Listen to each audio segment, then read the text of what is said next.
नमस्कार। कार्यक्रम रणनीति में आपका स्वागत है। मैं हूं विनोद कुमार। दर्शकों, 2025 का आगाज ही भाजपा और नेशनल कॉन्फ्रेंस के बीच घमासान से शुरू हो गया। हालांकि वाकयुद्ध शुरू हुआ है। कल भारतीय जनता पार्टी के chief spokes person Sunil Shetty ने प्रेस कॉन्फ्रेंस की और कहा कि जो वादे नेशनल कॉन्फ्रेंस की सरकार ने किए थे वो वादों को पूरा नहीं किया जा रहा है। यहां तक उन्होंने कहा कि जो रोड मैप भी नहीं दिखाया जा रहा है कि किस तरीके से बेरोजगारी को दूर किया जाएगा, किस तरीके से 200 यूनिट बिजली मुफ्त दी जाएंगी और किस तरीके से स्टेटहुड बहाल किया जाएगा और जो बिजली का वादा किया था, रोजगार का वादा किया था और बाकी जो वादे किए थे दीगर, उनको कैसे पूरा किया जाएगा, ऐसा रोड मैप भी तय नहीं कर पाई है। बाकायदा एक प्रेस कॉन्फ्रेंस की और आज उसका जवाब उमर अब्दुल्ला ने, बाकायदा चीफ मिनिस्टर उमर अब्दुल्ला ने एक प्रेस कॉन्फ्रेंस की और जिसमें कहा कि मीटरिंग के बाद 200 यूनिट फ्री बिजली मुहैया करवाई जाएगी। और साथ साथ ये भी कहा उन्होंने कि बेरोजगारी पर्यटन सबसे बड़ी चुनौती है। तो ये जो वादे, कल जो संघर्ष हुआ था, यानी कल से जो वाकयुद्ध शुरू हुआ है नेशनल कॉन्फ्रेंस और भाजपा के बीच में, उसमें कहीं ना कहीं गतिरोध और बढ़ता जा रहा है। कल chief spokes person press conference करते हैं भारतीय जनता पार्टी के और आज उसका जवाब जो है खुद चीफ मिनिस्टर उमर अब्दुल्ला को देना पड़ता है। उन्होंने कहा बेरोजगारी पर्यटन सबसे बड़ी चुनौती है। हम लोग धर्म को राजनीति से अलग नहीं कर सकते। आतंकवाद का बेटा आतंकवादी नहीं होता। जम्मू कश्मीर को जल्द मिलेगा स्टेटहुड। नेका इंडिया ब्लॉक का हिस्सा रहेगा। और उससे भी बड़ी बात जो उन्होंने कही है, fire and emergency services scam का जल्द ही जांच होगी और उन लोगों को इंसाफ दिया जाएगा जिनको लगता है कि उनके साथ इंसाफ नहीं हुआ। अगर हम कल की बात करें तो भारतीय जनता पार्टी ने कहा कि भाजपा ने सरकार की कार्यप्रणाली पर सवाल उठाना लाजमी समझा है। चुनावी घोषणाओं को जमीनी पर उतारने के लिए कोई रोड मैप नहीं है। 2 माह में सत्ता में रहने के बाद भी कोई घोषणा को पूरा नहीं किया गया है। जैसे हम सब जानते हैं, सरकार ने किसी भी चुनावी घोषणा को पूरा नहीं किया है। इससे नेका कैडर में अंतर्कलह साफ दिख रही है। मुख्यमंत्री के साथ उनकी पार्टी के कई वरिष्ठ नेता खड़ा नजर नहीं आ रहे। उमर अब्दुल्ला के बिना वित्तीय प्रावधानों यानी फाइनेंशियल इम्प्लीकेशंस के बावजूद ऐसे वादे किए जिनको पूरा नहीं किया जा सकता है। वित्तीय प्रावधान के बिना दिल्ली और पंजाब में किए वादों का देश हाल देख रहा है। उमर ने पहले 200 यूनिट बिजली मुफ्त देने की बात कही थी। आज कह रहे हैं कि सभी इलाकों में मीटरिंग होगी तभी निःशुल्क बिजली पर सोचा जा सकता है। उमर सरकार ने अपने वरिष्ठ नेता को नजरअंदाज करते हुए जम्मू संभाग से ऐसे ही नेताओं को मंत्रिमंडल में शामिल जिसके पास सत्ता का कोई अनुभव नहीं है। इससे नेका कैडर में काफी नाराजगी है और कटरा रोपे मुद्दे पर नेशनल कॉन्फ्रेंस और कांग्रेस ने राजनीति की है। पहले हम दिखाते हैं कि chief spokes person advocate Sunil Shetty ने कल प्रेस कॉन्फ्रेंस में क्या किया और उसके बाद क्या कहा एग्जैक्टली, और उसके बाद हम अपनी डिबेट का आगाज करेंगे। आइए देखते क्या कहा chief spokes person Sunil Shetty ने। साहब की गवर्नमेंट एक विजनलेस गवर्नमेंट है, जिसके पास विजन नहीं है सरकार चलाने का। जो मैनिफेस्टो में प्रॉमिसेस नेशनल कॉन्फ्रेंस ने किए थे, उन किसी भी प्रॉमिस को पूरा करने के लिए नेशनल कॉन्फ्रेंस ने कोई कदम आगे नहीं बढ़ाया। 2 महीने से ज्यादा नेशनल कॉन्फ्रेंस की गवर्नमेंट को बने हुए हो गए। कोई लोगों की समस्याओं का हल की तरफ बात करने की भी नेशनल कॉन्फ्रेंस जरूरत नहीं समझती। चाहे वो बिजली का मुद्दा हो, पानी का मुद्दा हो, नौकरियों का मुद्दा हो, टूरिज्म का मुद्दा हो, जो प्रोजेक्ट्स जम्मू कश्मीर में काम करने वाले हैं उसकी बात हो, कहीं पे भी नेशनल कॉन्फ्रेंस की गवर्नमेंट कुछ भी करती हुई नहीं दिखती और ना ही इनका विजन है। नेशनल कॉन्फ्रेंस और कांग्रेस के बीच में जिस तरह से लड़ाई चल रही है वो भी आपको जाहिर है। तो इसलिए आने वाला वक्त ये साबित करेगा जो हम कह रहे हैं कि नेशनल कॉन्फ्रेंस एक डायरेक्शनलेस गवर्नमेंट को चला रही है, जो कोई डेफिनेट डायरेक्शन के ऊपर गवर्नमेंट को नहीं लेके जा रहे। जम्मू में कुछ मुद्दे जो हैं वो उठाए गए, वो सियासी ताकतों ने उसको हवा देने की कोशिश की, जैसे रोपवे का मुद्दा हो, रोपवे का मुद्दा भारतीय जनता पार्टी का सबसे पहले आप लोगों के माध्यम से हमने बात की और ये रखा कि हल तो बातचीत से ही होगा। जो संघर्ष कमेटी बनी है उसको गवर्नमेंट से बात करनी चाहिए, उनको श्राइन बोर्ड से बात करनी चाहिए और मिलजुल के बैठेंगे तो हल निकलेगा ही। और वही हुआ, जब मिलजुल के बैठे तो मुद्दे का हल जो है वो निकल गया, जिसके लिए भारतीय जनता पार्टी अपने मेंबर पार्लियामेंट जुगल किशोर जी को, लेफ्टिनेंट गवर्नर साहब को, श्राइन बोर्ड को और संघर्ष कमेटी को भी साधुवाद देती है कि आप लोगों ने इस मसले का निपटारा अच्छी तरह से कर दिया और आगे से भी अगर कोई इस तरह का मुद्दा होगा तो आपसी बातचीत में ही खत्म होगा। युवाओं को मिल रहे हैं, मातृशक्ति को मिल रहे हैं, महिलाओं के लिए बड़ा काम भारतीय जनता पार्टी।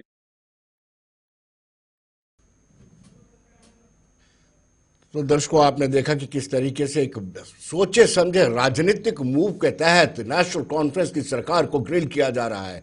हालांकि सरकार में बाकी इंडिपेंडेंट कैंडिडेट भी हैं और कांग्रेस भी खुद को हिस्सा मानती है, लेकिन एक अच्छे मूव, राजनीतिक मूव के तहत नेशनल कॉन्फ्रेंस को ग्रिल किया गया। बड़ी बात यह है कि दिल्ली में भाजपा की अगुवाई वाली एनडीए सरकार है और जम्मू कश्मीर की वित्तीय हालत हम सब जानते हैं। अब में सैलरी के लिए भी उन तक महदूद रहना पड़ता है। जैसे हम सब जानते हैं कि हमें केंद्र से जो पैसा आता है उसी से हम अपने मुलाजमों को सैलरी दे पाते हैं। और ऐसे में ऐसी सरकार, यूटी की सरकार, जिसमें उमर अब्दुल्ला खुद चुनाव नहीं लड़ना चाहते थे, पहले ये कह रहे थे कि मैं चुनाव नहीं लड़ूंगा, ऐसी सरकार जिसमें मैं अपना चपरासी भी तब्दील नहीं करवा सकता, तबादला नहीं करा सकता, ऐसी सरकार में मुझे चीफ मिनिस्टर नहीं बना। चीफ मिनिस्टर बने, जो मैनिफेस्टो था उसमें लुभावने वादे भी किए गए, लेकिन अब दिल्ली की सरकार पर निर्भर रहता है। हालांकि दिल्ली के साथ राब्ता कायम करने का प्रयत्न उमर अब्दुल्ला ने जरूर किया है। गृह मंत्री से भी, प्रधानमंत्री से भी मुलाकात की, निर्मला सीतारमण से भी बात की है, नितिन गडकरी से भी बात की है, लेकिन जो वित्तीय सहायता है वो दिल्ली को देनी है, वादे इन्होंने किए हैं। तो कहीं ना कहीं भाजपा अब उन वादों के इर्द गिर्द नेशनल कॉन्फ्रेंस को घेरना चाहती है। दूसरा, और नेशनल कॉन्फ्रेंस के श्रीनगर के सांसद आगा साइद रहाउल्ला ने भी कहीं ना कहीं कुछ हट करके किया है, अपनी ही सरकार के खिलाफ प्रोटेस्ट किया और ये उन पर आरोप लगता है कि उन्होंने प्लेटफॉर्म इल्तिजा मुफ्ती और वाहिद पराग को भी मुहैया करवाया। हम चर्चा करेंगे। अभिजीत जसरोटिया, डॉक्टर अभिजीत जसरोटिया भाजपा के प्रवक्ता हमारे साथ जुड़ चुके हैं। राजीव सराफ कांग्रेस से ताल्लुक रखते हैं, शेख ओवैस एनसी से ताल्लुक रखते हैं। शेख साहब, आपका भी स्वागत है। आदर्श गुप्ता, एडिटर इन चीफ पीर पंचाल। आदर्श जी, आपका भी स्वागत है। मैं पहले आदर्श जी से शुरू करूंगा क्योंकि आपका अनुभव काफ़ी है। कल chief spokes person Bharatiya Janata party के सुनील सेठी, एडवोकेट सुनील सेठी ने प्रेस कॉन्फ्रेंस की और आरोप लगाए कि जो वादे किए थे सरकार ने, उसमें से एक भी वादे को पूरा करना तो दूर, रोड मैप तक भी अभी तक नहीं दिखाया है। और आज सुबह उमर अब्दुल्ला ने प्रेस कॉन्फ्रेंस की और उसमें सफाई दी। उन्होंने कहा कि जल्द ही जो वादे किए हैं उन पर खरा उतरेंगे। जी आदर्श जी।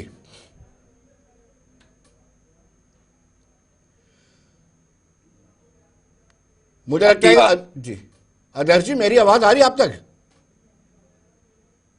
आदर्श जी तक आवाज में नहीं पहुंची है। मैं अभिजीत जसरोटिया से जानना चाहूंगा, अभिजीत जी, क्या ये सोचा समझा मूव है कि अब कांग्रेस को ग्रिल किया जाना चाहिए क्योंकि पैसा दिल्ली ने देना है, जो वादे किए थे वो नेशनल कॉन्फ्रेंस में अपने मैनिफेस्टो में किए थे, सरकार बन गई है और अब आप उनको ग्रिल करना चाहते हैं, जनता के बीच में उनको एम्बेरस करने की प्रयत्न करना चाहते हैं, क्यों अभिजीत जी? डॉक्टर अभिजीत जसरोटिया। बहुत बहुत धन्यवाद आपका विनोद जी। देखें, ये ग्रिल करने वाली बात नहीं है। हम तो हमेशा एज ए अपोजिशन भी बड़ी जिम्मेदार अपोजिशन का रोल निभाते हैं और हमारी जो बात होती है वो बिल्कुल सटीक होती है और बात सच्चाई की बात होती है। हमारा कम से कम ना तो हमारे मुद्दे और ना हमारा मैनिफेस्टो कोई बाहर की ताकत, कोई इटली से, कोई अमेरिका से या पाकिस्तान से नहीं बनकर आता। हमारे जो मुद्दे होते हैं वो अपने होते हैं और देश के और पब्लिक से जुड़े हुए मुद्दे होते हैं।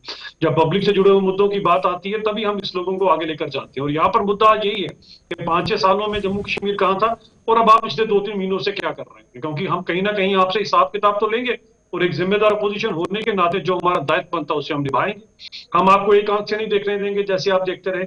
हम आपको 500 रुपए वाली नौकरी नहीं बांटने देंगे। हम यहाँ पर भाई भतीजावाद नहीं चलने देंगे। हम 2.5 लाख की बैकडोर अपॉइंटमेंट नहीं करने। और हम जो आपने झूठा 200 यूनिट का लोगों को जो लोभित करने वाला वादा किया हुआ उसे निभाने पर हम आपको जो है बार बार प्रेस करते रहेंगे, क्योंकि हमने जो काम किए उसका ब्यौरा हमने आपको दे दिया।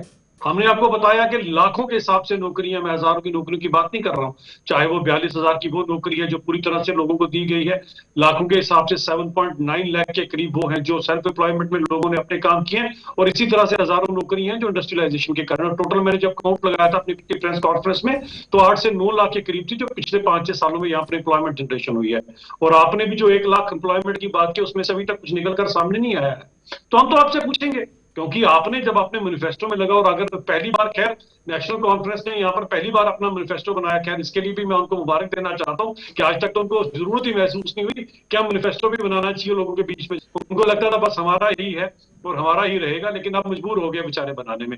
अब जब पहली बार बना रहे हैं तो झूठ बोलने में पीछे परहेज नहीं किया, और सारा झूठ का जब पुलिंदा इस पे बुना है उसके ऊपर जब असल माने में इमारत बनाना पड़ेगी तो मुश्किल हो जाएगा। इसलिए हम चाहते हैं कि आप काम करें तो वही बता के तू इधर उधर की बात ना कर, ये बता कि कारवां कहां लुटा, और 5-6 सालों से जो हमने किया हुआ है उसका जरा कंपैरिजन करके दिखाएं अपने 50-60 सालों से।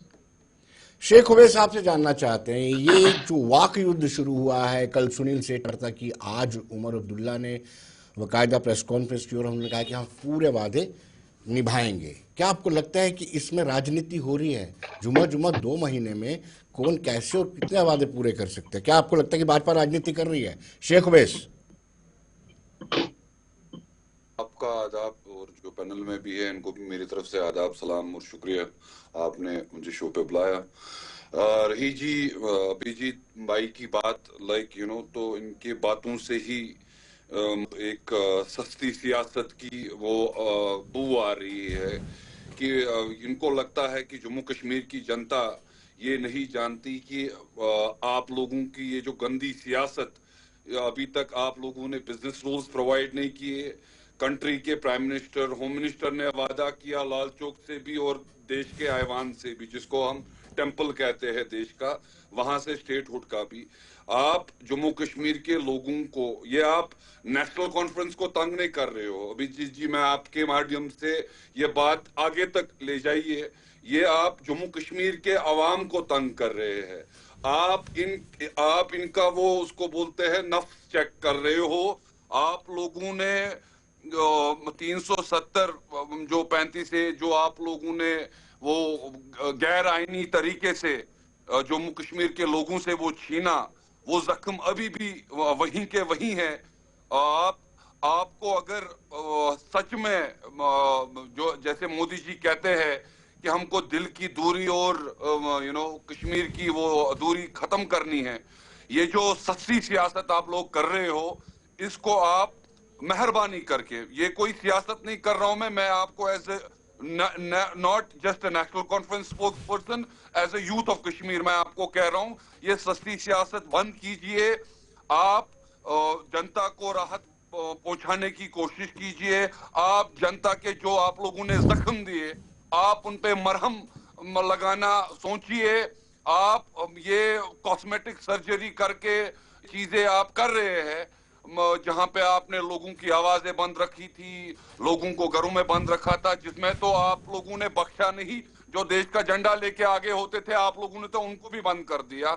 मैं आपके माध्यम से ये आवाज आप आगे तक लीजिए कि ये जो कॉस्मेटिक सर्जरी है ये कब तक रहेगी, ये अल्लाह ही जानता है। अगर आपको सच में जम्मू कश्मीर का एक प्रोग्रेस चाहिए, आपको जम्मू कश्मीर को एक देश के साथ वो दिल की दूरियां खत्म करनी है, जी। आप जल्द से जल्द बहाल स्टेटहुड कीजिए। आप जल्द से जल्द, अभी जब तक स्टेटहुड आपका बहाल होएगा, I know that it is a process, ये हम हवा में बात नहीं करेंगे कि ये रातों रात हो जाएगा। तब तक आप जो बिजनेस रूल्स बंद करके बैठे हैं वो बिजनेस रूल्स लागू कीजिए, जिससे हम लोगों को राहत पहुंचाए। चाहे जो हमारे वादे रहे, चाहे चलिए इलेक्ट्रिसिटी को लेके हो, चाहे एम्प्लॉयमेंट को लेके शेख हो, साहब, जैसे हम हमारे सीएम उमर साहब आदर्श जी के पास चलते हैं। शेख साहब, आदर्श जी के पास चलते हैं। और आदर्श जी, इन दोनों स्टेटमेंट्स को आप कैसे देखते हैं? कल सुनील शेट्टी प्रेस कॉन्फ्रेंस करते हैं, आज चीफ मिनिस्टर।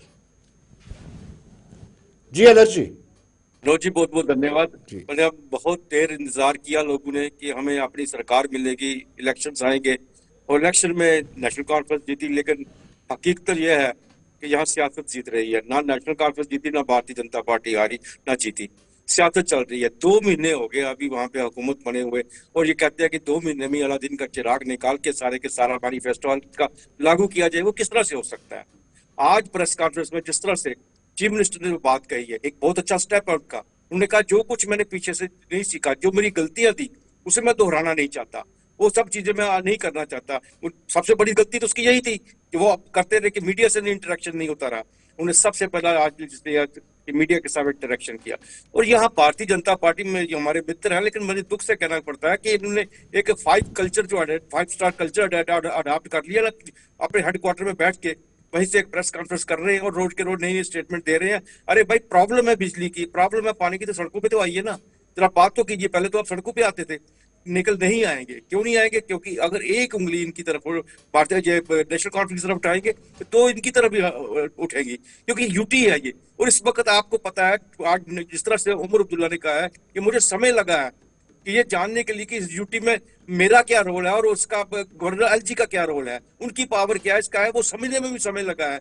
और इसने हालात जो बने हुए हैं इस वक्त, जहाँ के लोग सफर कर रहे हैं, सबसे विनोद जी सबसे मुश्किल बात ये है, आप रोपवे की बात कर रहे हैं। रोपवे में क्या किया? जब वहां के जो स्थानीय एमएलए उनके साथ बैठे हुए थे, क्या हुआ? मुझे लगता है ये चुपचाप करके उनको उठ पड़ा उठा दिया कि काम के कहने पे। आपका एमपी जो है वो कहते हैं वो साथ बैठे हुआ था, एमपी तो कह रहा कि वहां पे जो एक्सप्रेसवे नहीं जाना चाहिए, उसे आईआईटी पे रोक देना चाहिए। अरे जिस वक्त प्रोजेक्ट बने थे आप सोए हुए थे क्या? आप मेंबर पार्लियामेंट हो, सब कुछ हो, तब तो आपको लगा नहीं कटरा रोड सफर होगा। आज आपको लग रहा है कटरा सफर हो रहा है, आप आईआईटी पर जाना चाहते हैं, आप हाईवे को एक्सप्रेस को कटरा में नहीं देना चाहते। ये चीजें समझ नहीं आती। ये सिर्फ एक राजनीति करने के लिए की जा रही है, जबकि इस वक्त राजनीति नहीं होनी चाहिए थी। जम्मू कश्मीर जो है एक आग से बाहर निकला है। हम कहते हैं चलो भारतीय जनता पार्टी ने, जहाँ की एलजी हुकूमत ने जितना सब कुछ किया, यहाँ पे मिलिटेंसी खत्म हुई, पत्थरबाजी खत्म हुई, सब कुछ हुआ, अगर उस आग से बाहर निकला है उसे सपोर्ट कीजिए, उसको साथ लेकर चलिए और आगे बढ़ाइए। ये नहीं है कि आप ये भूल रहे हैं कि जम्मू के अंदर गवर्नमेंट आपको बनाने के लिए लोगों ने मैंडेट दिया है। यहाँ से आपके 28 एमएलए जीत के बेचे इसलिए कि तो आप लोगों का काम करें। जब यही एक दूसरे के ऊपर क्रिटिसाइज ही करते रहेंगे, एक दूसरे में बयानबाजी ही करते रहेंगे, कोई सहयोग नहीं दिया जाएगा, तो किस तरह से काम होगा? जिस तरह से कश्मीर के अंदर बैठा हुआ चीफ मिनिस्टर ने कहा है कि मैं बर्फबारी यहाँ की बिजली की जी राजीव जी, लोगों में संशय है आप सरकार का हिस्सा है भी कि नहीं है। उधर से नेशनल कॉन्फ्रेंस वाले आपको दुत्कारते हैं, आप प्रयास करते हैं उनसे दोस्ती बढ़ाने का, क्या है ये समझ नहीं आ रही। वो कहते हैं आप ईवीएम का रोना छोड़ दीजिए और हार को तस्लीम कर लीजिए कि आप हारे हैं। धन्यवाद विनोद जी। जी पहले मैं एक बात बोलूंगा कि मेरा कातिल ही मेरा मुंसिफ है जी, ठीक है ना। तो बात ये है कि पहले मैं ईवीएम पे आऊंगा, उसके बाद बाकी बातों पे आऊंगा। मैंने उमर जी का एक एक्सपीरियंस सिर्फ स्टेट लेवल पे और श्रीनगर की एक पैराफेरी पे है। हमारा पूरे इंडिया में तालुका से लेके ब्लॉक और ब्लॉक से लेके वार्ड और म्यूनसिपैलिटी, एमएलए, एमपी, हमारा वास्ट एक्सपीरियंस पूरी स्टेट इंडिया का है। तो हम हिंदुस्तान की बात करेंगे, वहां हमारे एक्सपीरियंस अच्छे नहीं रहे। इवन हम कह भी रहे एक ट्रायल में एक स्टेट दे दें, जो स्टेट इनको अच्छी लगती है उसमें ईवीएम छोड़ दें। यूपी अच्छी लगती है, जिसमें भी इलेक्शन हो, को जी एक सैंपल हम दे रहे हैं, ये लो जी आप ऐसे इलेक्शन करा लो, देख लो, आप भी तसल्ली कर लो, हमारा दिल भी रख लें। लेकिन राजीव जी आपका साथ देने के बजाय उमर अब्दुल्ला एनडीए का साथ दे रहे हैं, कह रहे हैं कि आप रोना छोड़ना चाहिए कांग्रेस को, ईवीएम का हार मान लें।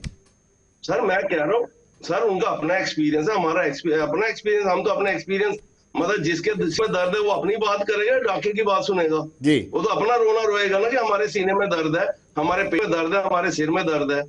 तो बात यह है हमारा एक्सपीरियंस पूरे इंडिया का और हमारे साथ ईवीएम का कोई एक्सपीरियंस अच्छा नहीं रहा। इसलिए मैं आपसे माध्यम से अपील कर रहा हूँ, कोई एक स्टेट, कोई एक इलेक्शन बगैर ईवीएम के भी करा लें तो थोड़ी हमारी भी तसल्ली हो जाएगी। दूसरी बात मैं ये कह रहा हूँ कि जैसे बीजेपी के प्रवक्ता मेरे दोस्त ने अभी बात कही, ये देखिए स्टेट जो है ना 10 साल के बाद, पहले तो स्टेट का दुर्भाग्य रहा कि इसको यूटी बना दिया 2 हिस्सों में। यूटी में भी 10 साल इनका रहा, डबल इंजन की सरकार रही। उसके बाद ये कह रहे हैं जी मैनिफेस्टो और वो, मैं कह रहा हूं अगर उनके मैनिफेस्टो में जो चीजें हैं क्या जम्मू के लोगों को नहीं मिलेंगी? क्या खाली कश्मीर को ही मिलेंगी? अगर उन्होंने 200 यूनिट फ्री कहा तो 200 यूनिट जम्मू को भी मिलेंगे, 200 यूनिट हर बंदा को मिलेगा, खाली उसका कोई कश्मीर में या किसी पर्टिकुलर कम्युनिटी को थोड़ी मिलना है। तो मैं ये कह रहा हूँ बीजेपी इस चीज को छोड़ के उस बात पे फोकस करे कि भाई सेंटर से MP तो यहां से जीत के गए हुए हैं, वो अपना रोल नहीं निभा रहे, वो तो रोल अपना निभाएं। ये 29 MLA जो बन के आए हैं, इनको भी लोगों ने मैंडेट दिया हुआ है, ये साथ मिलकर सरकार को मजबूत करें, क्योंकि जम्मू कश्मीर हमारा है, इसमें कोई अभिजीत का या मेरा या राजीव का या किसी और आदर्श जी का नहीं है, ये स्टेट हमारी है। इसमें कैसे बेहतरी होगी, सेंटर से कैसे फंड्स आएंगे, समस्याएं कैसे हल होगी, इस पे ध्यान देना चाहिए। चलिए चलिए चलिए अभिजीत जी, अभिजीत जी, हम भी कर सकते ये हैं। ओवैसी साहब ने कहा ये कॉस्मेटिक चेंज है, ये ज्यादा देर तक टिकेगी नहीं, और उन्होंने ये भी कहा कि भाजपा के लोग सस्ती सियासत करने में बड़े माहिर हैं। और आदर्श जी ने कहा VIP कल्चर, आपने 5 स्टार हेडक्वार्टर में बैठ करके प्रेस कॉन्फ्रेंस की, निकली है बाहर जब बिजली की कर्टेलमेंट होती है, अभी सर्दियों में लोगों के घरों में पानी भी नहीं आ रहा है। देखिए विनोद जी, क्योंकि आज तो तीनों का ही सवाल और आदर्श जी का भी सवाल मेरी तरफ ही है, तो मुझे थोड़ा सा समय दीजिए, मैं एक एक करके सभी के जो भी डाउट्स हैं वो क्लियर करूंगा। सबसे पहले NC के प्रवक्ता को मैं बताना चाहूँ कि जनाब, बिजनेस रूल्स के लिए आप ही के स्पीकर साहब ने कमेटी बनाई थी, और आपके दो वहां पर जो जज हैं आपके मसूदी साहब और दूसरे आपके, दोनों के दोनों उसमें से लीव पे चले गए, छुट्टी पे चले गए, नजर नहीं आया बिजनेस रूल बनाने के लिए, जबकि कमेटी आप ही ने की हुई है। शायद आपको इल्म नहीं होगा, जरा पता कर लीजिएगा कि आपके वो दोनों के दोनों विधायक साहब कहां पर गए, जिनका नाम था उस पैनल के अंदर, और उनकी रिस्पॉन्सिबिलिटी बनती थी, उन्हीं का तो बनाया हुआ पैनल है आपका। चले, वो शायद खुद ही इंटरेस्टेड नहीं होंगे बिजनेस रूल बनाने में, इसमें अब भारतीय जनता पार्टी क्या करे क्या ना करे, हमारा नुमाइंदा वहां पर जरूर था, ये शायद आपको नहीं पता होगा। दूसरी बात मैं जो करना चाहता हूं वो बात ये आती है कि आप जब इस तरह की बातें करते हैं तो उसके अंदर कम से कम ये तो देख लीजिए कि ग्राउंड की रियलिटी क्या है और फैक्ट्स क्या है। आपको मैंने जब कहा कि आप एक आंख से देखना शुरू हो गया, आप तब नहीं मानते हैं। आपको लगा बर्फबारी सिर्फ कश्मीर में हुई है, पुंछ वाले इलाके में या डोडा किश्तवाड़ या भद्रवा वाले साइड में शायद बर्फ पड़ी नहीं है, वो बर्फ मुझे लगता है बनाल के टनल के उधर उधर ही रही, इधर आई नहीं, इसलिए उमर साहब ने शायद समझा नहीं कि इन एरिया की भी सुध लेनी चाहिए। वो तो खैर हमें शुरू से पता कि आपको सिर्फ वोट बैंक के लिए ये 2 एरिया चाहिए होते हैं, काम करने के लिए होते, तो शायद इन एरियो की तकदीर और तदबीर दोनों बदल चुकी होती। हमने बदली है, हमने टनल्स भी निकाली हैं और बहुत जल्दी पुंछ रजौरी में ट्रेन भी पहुंचने वाली है। हमारे लिए सभी के सभी एरिया बराबर है, हम आपकी तरह एक आंख से नहीं देखते हैं। हमने ये जो 5-6 सालों में तरक्की कराई है जनाब, दोनों खितों में बराबर की तरक्की करवाई है। एम्स, IIT, IIM ये बताता है कि हमारी दोनों आंखें बड़ी अच्छी तरह से काम करती रही, नौकरियां भी बराबर की दी गई, सब कुछ बराबर का काम किया है। खैर आपका अपना हो सकता है विचार इसके ऊपर, लेकिन ग्राउंड रियलिटी यही है।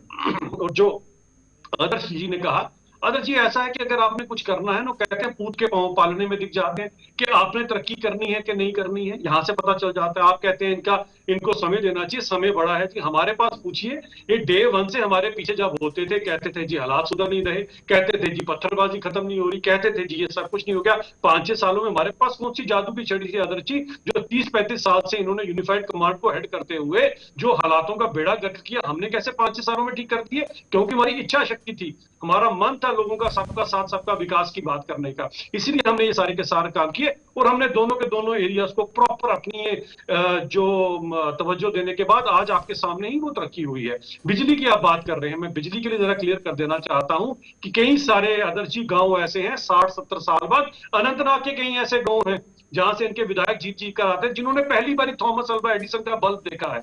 रियासी के कई सारे ऐसे गांव हैं जिन्होंने पहली बार बल्ब देखा है, क्योंकि ये बात सही बोल रहे हैं उमर साहब, क्या मीटरिंग होनी चाहिए किसी टाइम पे। खैर मीटर को लेकर बड़े हाई तौबा ऑपोजिशन मचाया करती थी, जी मीटर क्यों लग रहे हैं। आज उमर साहब को लग रहा है नहीं जनाब, मीटरिंग बड़ी इंपॉर्टेंट है, उसके बाद ही बिजली की चोरी रुकेगी। तो करें हमारी बातों को, आप हमारी बातों को, और हम लोग का स्वाद और बुजुर्गों की बातें बाद में समझ आती है, उमर साहब को आज समझ आ रही है, बड़ी अच्छी बात है, इसका फायदा उठाएं। हम तो यही कहना चाहते हैं इनको, मीटरिंग होगी तो ऑब्वियसली सबको बिजली मिलेगी। लेकिन 200 यूनिट बिजली जो फ्री की बात की गई, जो 200 यूनिट फ्री की बिजली बात की, ये उमर साहब ने, जब मैंने उनसे कहा कि मेरा प्लीज बिल आप क्लियर कर दीजिए ताकि एक एग्जांपल सेट हो जाए, तो उन्होंने चेंज कर दिया अपने मैनिफेस्टो को, कहते हैं अब EWS वालों को ही मिलेगी। लेकिन हमारी बिजली जनाब हर इंसान तक तो पहुंची, मस्जिदों तक भी पहुंची, मस्जिदों में फ्री मिल गई, जो प्रधानमंत्री सूर्य घर योजना है उसके तहत फ्री बिजली पहुंची। हमने काम किया सबका, हमने मंदिर मस्जिद की सियासत नहीं की, ना हिंदू मुसलमान की सियासत की है, सबका साथ। चलिए भारतीय जनता पार्टी दोनों। चलिए शेख ओवैसी से जानना चाहते हैं, अभी एक्स चैनल के माध्यम से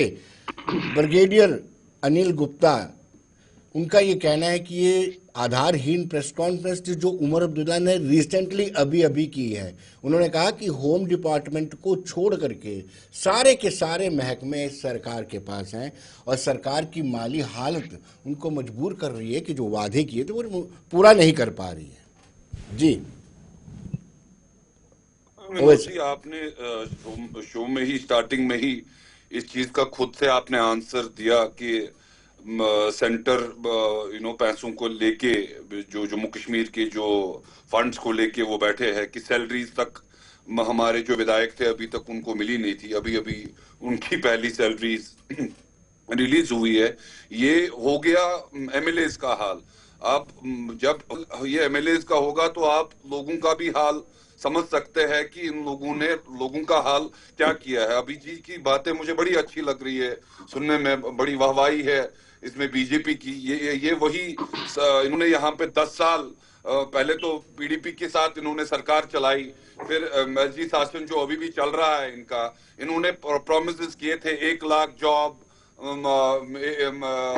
यूथ को मिलेंगे, लाखों करोड़ पैसा इन्वेस्टमेंट वो जम्मू कश्मीर में आएगा। इन्होंने ग्राउंड रियलिटी इनके पास भी है, कुछ नहीं हुआ। जो वादे इन्होंने किए कि 370 के बाद कि मिलिटेंसी खत्म, ये खत्म, वो खत्म, देखिए पथराव नहीं हो रहा है। मैं वेलकम करूंगा उस चीज का कि चलो ठीक है पथराव नहीं हो रहा है। कितने लाखों जवान जेलों में है जिन पे अभी तक इनफैक्ट केसेस रजिस्टर्ड नहीं है, कि वो उनको पता भी नहीं है कि हम बंद है तो किस चीज के लिए हम बंद है। देखिए अगर आपको जम्मू कश्मीर को चलाना है, आप वही आज वाजपेयी जी का जो था कश्मीरियत, इंसानियत, जमहूरियत को आप कंसिडर कीजिए। इस तरह ये कॉस्मेटिक सर्जरी करके आप चला लेंगे। अगर हमको भी ये कॉस्मेटिक सर्जरी करनी होती हम भी कर लेते। बट अगर आपको लॉन्ग रन पे अमन चाहिए जम्मू कश्मीर के अंदर, आपको चाहिए कि लोग तरक्की करे, देश तरक्की करे, क्योंकि इससे काफी डिस्टर्ब होता है जो जम्मू कश्मीर जो हमारे देश के हेड पे आप देखेंगे एक किस्म का दिल है। तो जब यहाँ पे प्रॉब्लम होती है तो ये देश के पूरे देश में ये प्रॉब्लम होती है। वया जीडीपी आप देखते हैं कि इस पे क्या इम्पैक्ट पड़ता है। आपको मैक्सिमम जितने भी आपके फंड्स आते हैं वो जो देश के टैक्स पेयर्स का पैसा होता है, वो टैक्स पेयर्स का पैसा इधर जम्मू कश्मीर में फिर आर्मी और इस पे खर्च होता है। हम चाहते हैं कि पूरे जम्मू कश्मीर में अमन रहे, प्रोग्रेस आए, लोग काम करें, नौकरियां आए, जॉब्स आए। बट यही अगर सस्ती सियासत करके ये बैठेंगे, ये वहां से फंड्स रिलीज नहीं करेंगे, ये यहाँ पे 2 इंजन की सरकार चलाएंगे, यहाँ से सीएम को कुछ करना है, वहां से एलजी है। आपने प्रॉमिस किया था, देश के प्राइम मिनिस्टर ने प्रॉमिस किया था, जम्मू कश्मीर के एक नागरिक को उस चीज पे नजर है कि आप वो प्रॉमिस फुलफिल कीजिए स्टेटहुड को लेके, फिर आप हमारा गला पकड़िए। आपका हक बनता है कि आपने जी प्रॉमिस किया, लो जी स्टेटहुड भी आया, अब आप लोग क्यों नहीं कर पा रहे हो, फंड्स भी हो गए। चलिए अवैध साहब मैं यहाँ के आदर्श जी के पास जाना चाहूंगा। आदर्श जी थोड़ा सा क्लियर कर दीजिए, ये डबल इंजन की सरकार है या 1.5 इंजन की सरकार, इसमें थोड़ा सा बता दीजिए। जम्मू कश्मीर में डबल ये इंजन नया या 1.5 शब्द इंजन आपने 1.5 इंजन का जोड़ दिया। हाँ जी? बहुत अच्छी बात है। ठीक है, मैं विनोद जी पहले मैं ये बताऊं कि सुबह जो प्रेस कॉन्फ्रेंस के बारे में कहा जा रहा है, प्रेस कॉन्फ्रेंस नहीं, उसने खुद ही कहा ये इंटरेक्शन है, मीडिया इंटरेक्शन है। और मैं कोई यहाँ पे घोषणा नहीं करने के लिए मैंने प्रेस को बुलाया, यहाँ पे मीडिया से बात करने के लिए बुलाया, ताकि ये जो ब्रिज है ये तो मानना पड़ेगा, ये तो ब्रिज है सरकार और पब्लिक के बीच में, और ये चरमराया हुआ था ब्रिज था, बहुत देर से चरमराया हुआ था, जहाँ पे कोई मीडिया को सोशल मीडिया को छोटा मोटा जो होता था वही सकते, और वो हकीकत में नहीं बदलता था। मीडिया को बिल्कुल इग्नोर किया गया, इसमें कोई शक नहीं है। इसमें एक इंटरेक्शन उन्होंने की है, उन्होंने अच्छी तरह से किया, और उन्होंने जानना चाहा कि क्या प्रॉब्लम है। उन्होंने कहा कि हर साल में 1 या 2 बार मैं करूंगा ऐसी इंटरेक्शन। उसमें मुझे नहीं लगता कि कोई इसमें सियासत होनी चाहिए। उनकी जो मीडिया इंटरेक्शन है वो तो उसको वेलकम करना चाहिए। लेकिन यहाँ तक बात है, यहाँ पे जम्मू को लेके जो बात कर रहे हैं कि आपने 10 साल काम किया, उसकी हम बहुत इज्जत करते हैं। वो कहते हैं हाँ बिल्कुल ठीक है, पत्थरबाजी खत्म होगी, जहाँ पे मिलिटेंसी कम हुई, बहुत सी चीज डेवलपमेंट बहुत हुई, लेकिन ऐसा क्या कारण है कि सारी की सारी डेवलपमेंट आपकी 1 महीने में क्यों चरमरा रही है?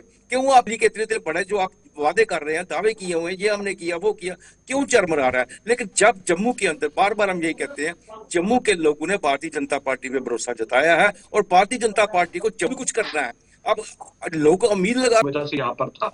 और सबसे बड़ी बात की, लेकिन क्योंकि अभिजीत हमारे जी कांग्रेस के प्रवक्ता ने, एक मिनट के लिए रोकूंगा। लेकिन अभिजीत जी, शेख ओवैस कहते हैं कि ये सब कॉस्मेटिक चेंज है।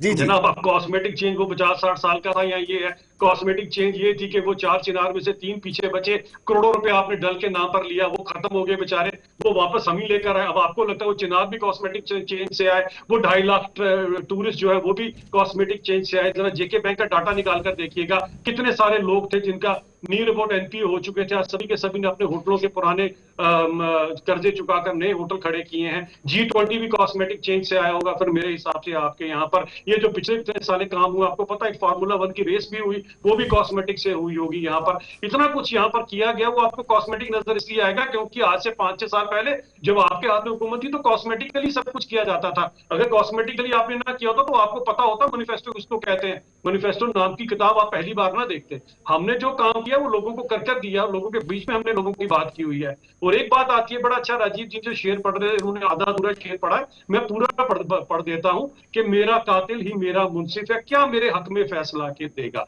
अब बात ये आती है, वो 1.5 लाख जो कब्रें हैं उनका कातिल अभी तक नहीं मिला है, जो 87 की रिगिंग के बाद यहाँ पर पहुंची है और बनी है, उसका हम कातिल ढूंढ रहे हैं और बहुत जल्दी ढूंढेंगे भी। और आपको बताएंगे किसके कारण ये सब कुछ हुआ, किसके कारण अच्छा भला अमन सुकून वाले कश्मीर के अंदर बंदूक दाखिल होगी। और वो पहले 5 महारथी कौन थे जो गए थे पार हथियार उठाने के, जिसके बाद आके मेरे मासूम लोगों का कत्ल उन्होंने किया था। वो मुंशी भी पकड़ कर देंगे और कातिल भी आपको पकड़ कर देंगे। थोड़ा सा इंतजार कीजिए। शेख साहब क्या कहेंगे आप? इनका तर्क है फार्मूला रेस, G20, टूरिस्ट, पत्थरबाजी कम हुई, आतंकवाद कम हुआ, उसके बावजूद भी आप इस बदलाव को कॉस्मेटिक बदलाव कहते हैं। नहीं, मैं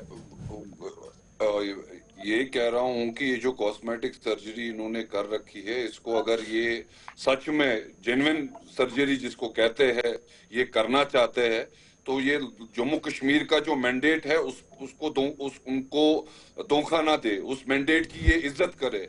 इनको तो आप सही कह रहे थे, ये जम्मू से हमारे दोस्त, कि इनके 28 सीट तो जम्मू वालों ने भी दिया। जब आती है स्टेट की बात, देखिए इनको, मैं इनकी मजबूरी समझ सकता हूं। ये अभी भी उस सदमे से बाहर नहीं आए हैं कि हमने जम्मू कश्मीर में हारा कैसे। अगर इन्होंने सब कुछ कुशल मंगल कर दिया था तो जम्मू कश्मीर में सरकार बनाते, लोग इनको मैंडेट देते, लोग इनको इज्जत देते। अब इनको चाहिए कि इनको जम्मू वालों ने इज्जत बख्शी, इनको उनकी इज्जत रखनी चाहिए, उस मैंडेट की इज्जत रखनी चाहिए।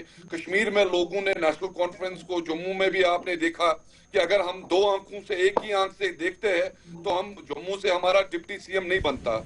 जो हमारे दूसरे मिनिस्टर है सतीश शर्मा जी, वो भी जम्मू से ही है, हमारे राणा जी वो भी जम्मू से ही है। ये एक आंख से देखने वाला काम बीजेपी का है। वो इनको खुला पता है कि ये जो 2 महीने में आके आज प्रेस कॉन्फ्रेंस कर रहे हैं कि आप जी इलेक्ट्रिसिटी क्यों नहीं है। अरे जी एलजी शासन चल रहा है, यूटी सरकार है, एलजी साहब से भी जरा पूछिए, फिर एलजी साहब सोए कहाँ हैं, क्यों हो रही है इलेक्ट्रिसिटी की प्रॉब्लम? ये क्या खाली अभी उमर अब्दुल्ला के सर पे आएगा, ये चीफ मिनिस्टर के सर पे आएगा? एलजी साहब से पूछिए, पानी नहीं है, क्यों नहीं आ रहा है? उनको भी इस चीज का आगे आके जनता के सामने बोलना चाहिए। आपने 10 साल में अगर इतना सब अच्छा किया, इंफ्रास्ट्रक्चर अच्छा किया, इलेक्ट्रिसिटी अच्छी की, तो ये 2 महीने में ही इलेक्ट्रिसिटी गायब कहां से हो गई?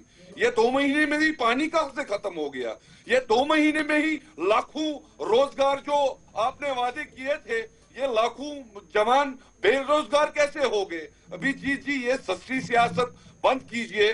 जम्मू कश्मीर का जो मैंडेट है, जो लोगों ने दिया है, जिन्होंने डेमोक्रेसी पे यकीन किया, जिन्होंने मोदी जी की जबान पे यकीन किया, कंट्री के होम मिनिस्टर के जबान पे यकीन किया कि जी स्टेटहुड बहाल हो जाएगा, वो जल्द से जल्द कीजिए और मैंडेट की इज्जत कीजिए।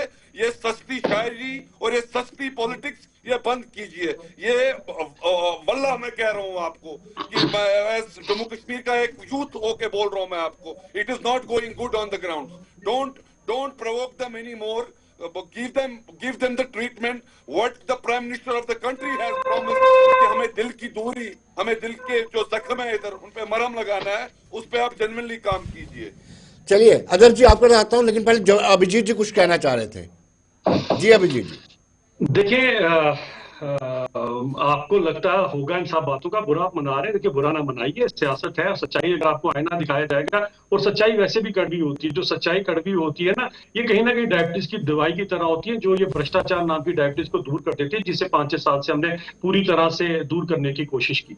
अब बात ये आती है कि आप जो बोल रहे हैं, आपके पास तो पूरे का पूरा समय जनाब, अगर आप नहीं करना चाहते हैं, सुन लीजिए ना जनाब, फिर भी ये बात गलत होती है। मैं किसी को बोलता नहीं ना, अलकावाद अलग छोड़िए, मुझे बताइए आपने क्या छोड़िए जनाब, पूछिए जरा 1.5 लाख करोड़ का हिसाब किताब आप देंगे, कितनी 1.5 लाख करोड़ का हिसाब किताब आप देंगे, कुछ छोड़ दें, वो 1.5 लाख लोगों से पूछो जिनके सगे संबंधी आपकी वजह से आज कब्रों में पड़े हुए हैं। हमें मत बताइए कि उसको छोड़ दीजिए, क्यों अलगाववाद को छोड़ दें, क्यों टेररिस्टों को छोड़ दें, क्यों पाकिस्तान के बाड़े के टट्टुओं को छोड़ दें, क्यों बताएं, क्यों छोड़ दें उन लोगों को? कि आपको कुर्सी चाहिए थी तो आपने यहाँ पर बूटा सिंह से फोन करवा दिया, आपको कुर्सी चाहिए थी, आपने बूटा सिंह से फोन करवाकर जीतों को हरवा दिया, हरायों को जिता दिया। आप हमें बताएंगे क्या करना है क्या नहीं करना? अरे आप ना सिखाए जनाब, आप ना बताएं हमें क्या करना है क्या नहीं करना है। आपने जो यहाँ पर किया है वो 30 साल का हिसाब किताब आपको देना पड़ेगा। 1.5 लाख कब्रों का ऐसे भूल जाए हम? क्यों भूल जाए इन सब चीजों को? आपसे तो कुछ आपके समय पे किया नहीं है, अगर आपने किया तो कम से कम मेंटेन तो करें उसको। अरे आप मेंटेन भी नहीं कर रहे हैं उस बात को। आज आपको याद है इंफ्रास्ट्रक्चर पूरा बचिए, 50-60 साल से आपने इंफ्रास्ट्रक्चर क्यों नहीं बनाया बताएं? 50-60 साल से इंफ्रास्ट्रक्चर क्यों नहीं बनाया बताएं इस बात को? कौन सी बातें करते हैं आप? अरे करोड़ों रुपया आया वहां पर, कहां गया वो लोगों के बीच में? 5 सालों से लोगों ने तरक्की देखी, आपके समय का हिसाब किताब कहाँ है? आपके समय का हिसाब किताब किधर है? ये हिसाब किताब होना जरा, इतना करोड़ों अरबों रुपया आपने केंद्र से लिया, कहां छोड़ा? अगर वो जो करोड़ों रुपए केंद्र से आया डल लेके वहां पर, जिसके आपके लोगों के बगले बने, आपके यहाँ पर जो लोग काम किया करते थे आज अरबों में खेलो, पैसे कहाँ गए सारे के सारे? हिसाब किताब दिया आपने लोगों को? पता है लोगों को हिसाब किताब दिया? बातें कर रहे हैं मंदिर, कौन सी कश्मीरियत, कौन सी इंसानियत, कौन सी जमहूरियत? नाम पे कश्मीरियत छोड़ी थी, कश्मीर के अंदर जमहूरियत के नाम पे 5,000 वोटों से एमएलए, 10,000 वोटों से मंत्री और 15,000 वोटों से मुख्यमंत्री बनते थे। कश्मीरियत, इंसानियत, जमहूरियत लौटी है तो हमारी वजह से लौटी है। आपने तो तीनों चीजों को खत्म कर दिया था यहाँ पर। आप बताएंगे जमहूरियत क्या होती है? 5,000 से आपके एमएलए बने, 10,000 से मंत्री बने, 15,000 से मुख्यमंत्री, इसे जमहूरियत कहते हैं आप? इसे जमहूरियत कहते हैं जनाब? थोड़ा तो खौफ खाइए, थोड़ा खौफ खाइए, किस तरह की बातें कर रहे हैं? पता ही कुछ नहीं है आपको। आपको ये नहीं पता कि आपके खुद के नेता बिजनेस रूल की मीटिंग से भाग गए। आपको ये भी नहीं पता कि आपके खुद के नेता बिजनेस रूल की मीटिंग से भाग गए। आपको ये भी नहीं पता, आप तो ये भी नहीं जानते। पहले अपनी पार्टी का तो पूरा पता करके आइए। अभिजीत जी और अवैध जी, मैं आपको दोनों को रोकूं, मैं आदर्श जी के पास, अभिजीत जी मैं आदर्श जी के पास जाना चाहता हूँ। आदर्श जी, जून 2018 के बाद बड़ी उम्मीद से 2024 में चुनाव होते हैं। एक आम आदमी सोचता है कि मैंने अपना नुमाइंदा चुन के भेजा है, मेरी समस्याओं का निवारण होगा, लेकिन बदकिस्मती देखिए अभी सब कुछ उलझा पड़ा हुआ है, वैसे के वैसे ही हालात है। जी आदर्श जी। विनोद जी सही कहा आपने। मैंने शुरुआत में भी कहा था कि सभी की निगाहें इस पे लगी हुई थी, कब ये चुनाव होंगे, कब हमारा रिप्रेजेंटेटिव जाएगा और कब हमारे काम होंगे। लेकिन प्रॉब्लम ये है सबसे बड़ी कि इस वक्त जो दोनों पॉलिटिकल पार्टीज, मैं एक की नहीं बात कर रहा, दोनों पॉलिटिकल पार्टीज जो हैं, जब भी डिस्कशन पे आप बैठे हो कि पास्ट पे ज्यादा जाएंगी, लेकिन पास्ट नहीं, इस वक्त प्रेजेंट की सबकी निगाहें लगी हुई हैं। आज लोग जो है एनसी की सरकार के ऊपर जितनी निगाहों से नहीं देख रहे जितनी केंद्र की तरफ से उनकी निगाहें लगी हुई है, क्योंकि उनके आश्रय जो सरकार बनी हुई है। हर यहाँ पर जो वोटर ये समझ रहा है कि वोटर्स ने अगर कश्मीर में नेशनल कॉन्फ्रेंस को वोट दिया है तो जम्मू में भी भारतीय जनता पार्टी को वोट दिया है। उन्होंने जम्मू में भारतीय जनता पार्टी की अपनी तरफ से सरकार बनाई, निगाहें केंद्र की तरफ लगी हुई है, केंद्र के ऊपर डिपेंडेंट है, सभी उसी की तरफ देख रहे हैं। अभी तक बिजनेस रूल की बात करें, कमेटी क्या करेगी? कमेटी गठित की गई है, कमेटी अगर रिपोर्ट भी देगी कि एलजी के पास जाएगी, एलजी के होम मिनिस्टर के पास जाएगी, उसके बाद क्यों नहीं बिजनेस रूल की मीटिंग से? अरे कर भी लेंगे तो क्या होगा? बिजनेस रूल तो होम मिनिस्ट्री से आएंगे, ये क्या करके भेजेंगे? इनके आदर्श जी इन्होंने तो बनाई थी, इनके खुद के लोग नहीं है वहां पर, तो आप बताएं कौन करेगा? उनको पता भी नहीं है। ये कहां से आप इनके बनाए हुए बिजनेस रूल आप एक्सेप्ट करेंगे? इनके बनाए हुए बिजनेस रूल आप एक्सेप्ट करेंगे? ये कैसी बात क्या है यार? वहीं से आएंगे। अभी तक आम लोग को जम्मू, आम लोगों को इस बात से कुछ नहीं लेना देना। बिजनेस रूल कौन बना रहा है, बिजनेस कहां से आएंगे, बिजनेस क्या है, बिजनेस रूल का मतलब भी नहीं समझते लोग। ये काम चाहिए, बिजनेस रूल क्या कर रहा है? काम चाहिए, काम के लिए आदर्श जी मुझे बताएं कि जो इन्होंने खुद बिजनेस रूल्स के लिए कमेटी बनाई उसमें इन्हीं के 2 नुमाइंदे नहीं और इनके प्रवक्ता को पता मैं नहीं है। आप बताएं कि मैंने आपने बनाने पहले नहीं ही पूछ कहा कि लीजिए दोनों आपने। पॉलिटिकल आप पार्टीज इनका आई आज वॉश ही कर रही है, इन्होंने पब्लिक की आई वॉश 575 हो रही है, पोस्टें कुछ नहीं निकाली। हो रहा। 575 पोस्टों में से इन्होंने इस जहां वक्त जम्मू के मैं लिए कोई पोस्ट विनोद जी, मैं सुबह बैठा था प्रेस कॉन्फ्रेंस जो इंटरेक्शन सुनने के लिए, 10 मिनट में नहीं सुन पा रहा, बिजली बंद होगी, पावर चलेगी, क्या ये हालात बने? चलिए चलिए इसीलिए उमर अभिजीत साहब से जी पूछे। अभिजीत जी समय इजाजत नहीं दे रहा है। अभिजीत जी आज आपका बहुत बहुत शुक्रिया। आदर्श जी आपका बहुत बहुत शुक्रिया। शेख उमैस जी आपका शुक्रिया। राजीव सराफ आपका भी बहुत बहुत शुक्रिया। और दर्शकों आप बने रहिए देश दुनिया की खबरों के लिए और मुझे दीजिए इजाजत। नमस्कार।